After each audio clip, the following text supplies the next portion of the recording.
I don't think it was really a big reaction. There's every year, every team is different, and there's obviously people on a lot of teams in the league that we all have familiarity with or know well. Um, Certainly, there's some people there that I still know well and have relationships with, and hopefully we'll have forever. But just excited about our opportunity, to get going. Excited to be home on opening day. I think there's a difference between playing on the road and being at home on opening day, and we're one of the teams that has the opportunity to be here in front of our home crowd and try to get off to a good start. So just excited for the preparation. Really excited to see what our guys do for the first time in a game setting. We know it'll be a big challenge. It's a good team with a lot of good players, and obviously the unknown of how much is Pete's influence with Pat and Pat's influence with Pete, and got a really good coaching staff, a lot of experience.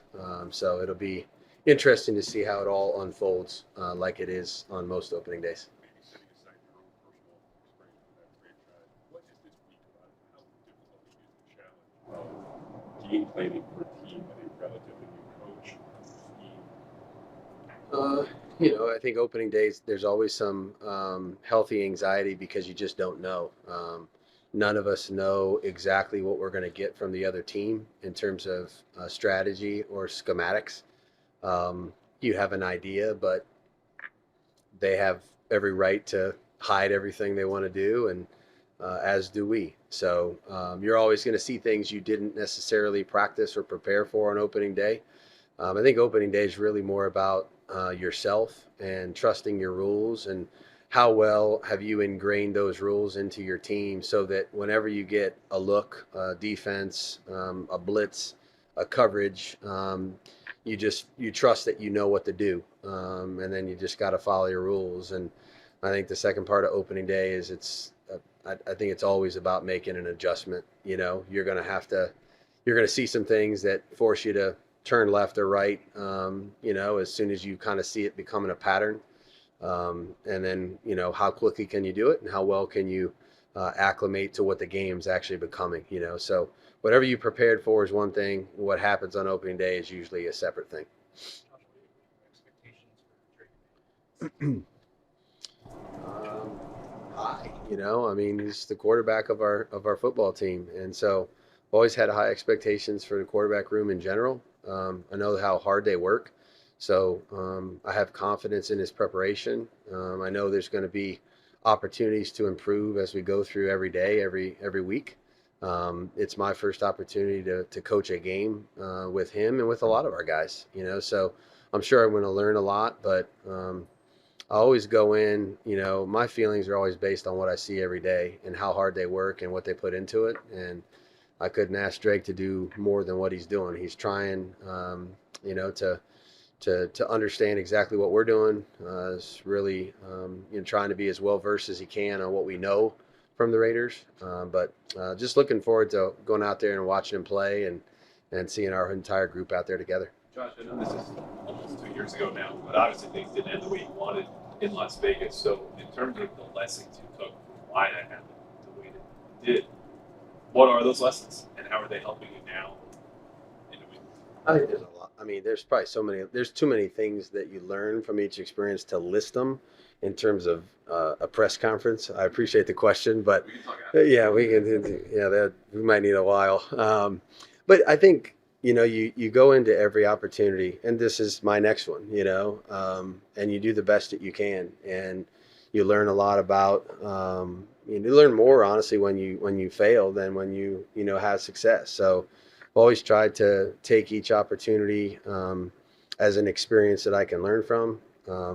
Some you learn more from than others, and the one thing I know I've tried to get really good at over the course of time is just take the lessons and digest those and use them for something positive. There's no reason to have. I don't harbor any ill will towards any of the things that haven't worked out in my career. And there's been many of them, and it's you do the best you can with what you have, and you give everything you have to the job that you're in, and you hope it works out, the best that it can. So, like I said, I have a lot of relationships across the league that are good and healthy, and hope to continue those.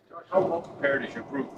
It's the way you want it to be, but understanding and grasping it and getting ready with this offense going into it. Yeah, I mean, it's always a kind of a balance opening day where you just, you don't want to try to do too much, because you can, sit there and say you think it's going to be A, B, and C, and all of a sudden you get in the game and it's E, F, and G, and now you're changing gears already anyway. So I think there's a certain element of foundational things that we kind of know, and I feel confident that our guys know what to do depending on the look we get, and then everything else is going to be ready to adjust if we need to. So confident in our approach. Certainly not going to overdo the game plan in terms of volume and all these things where you're guaranteeing you're going to get, because I don't think there's anybody that can do that. And just get our guys as prepared as we can to do the things we know how to do well, and then go out there and play fast and be aggressive and follow your rules and talk to each other and adjust if we need to. Curious, with the offensive line, we saw some shuffling specifically at left guard towards the end of camp. Do you feel like you have a set starting five now? And if so, what's your level of confidence in those guys? I have a high level of confidence in every one of our guys. I'll let Coach Vrabes tell you guys what the starting five is. I'm sure he'll be eager to do that. But I think our group has worked really hard, and you guys have seen it. I mean, we have young players, we have some experienced veterans, we have some players that are new to the team, and have some experience elsewhere. So just continue to try to teach and improve our techniques and fundamentals. And I think, like, it's early in the season. Nobody's played a full game in a long time. And so I think, whatever the final number is, you go in with on opening day, every one of those guys is going to be prepared to play. And if we need them and if we want to use them to provide ourselves with some depth at whatever the position is, I think that's worthwhile doing early in the season. Josh, you've worked for a lot of head coaches over the years. It's been several months with Mike. Just a few thoughts on what it's like working for him. Yeah, it's it's fun. I know he does a really good job of balancing the grind of football with the human element of how difficult this job can be, both from a player's perspective and a coaching perspective.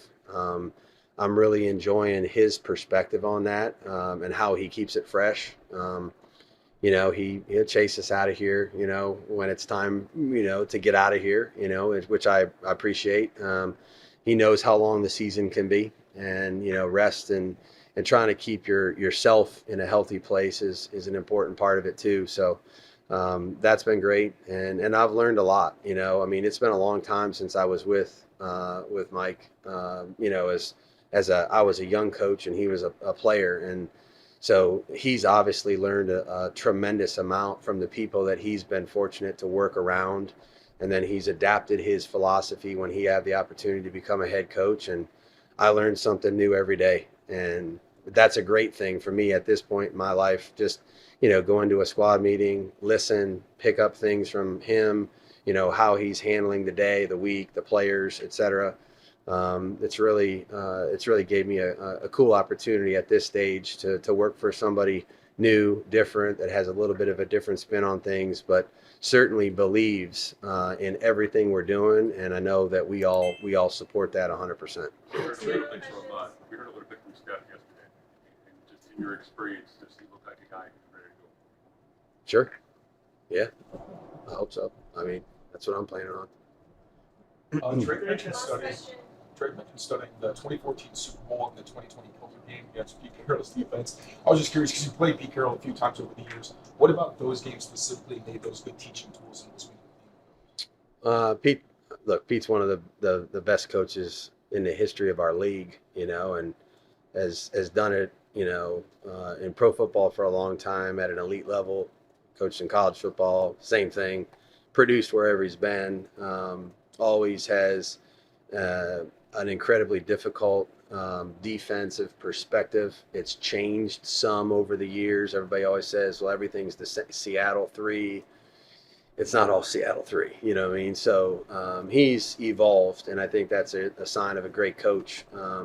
He's evolved what he's done depending on the people that he has, depending on the year that, you look at, it's not the same, and I think that's the mark of a great coach is he looks at his team, decides what the strengths and weaknesses are, figures out how to use them the best way that he can. And so I just, we've seen a lot of different tape. We're not getting married to one game or another from the past because there's nothing, you can't really, pinpoint one thing that you're going to get, an opening day. So just try to subject our guys to a little bit of, hey, historically they've done a little bit of this, they've done a little bit of that. When you add Patrick Graham in there and all the things Patrick's done, I mean, you got a Rubik's cube, So we're just trying to look.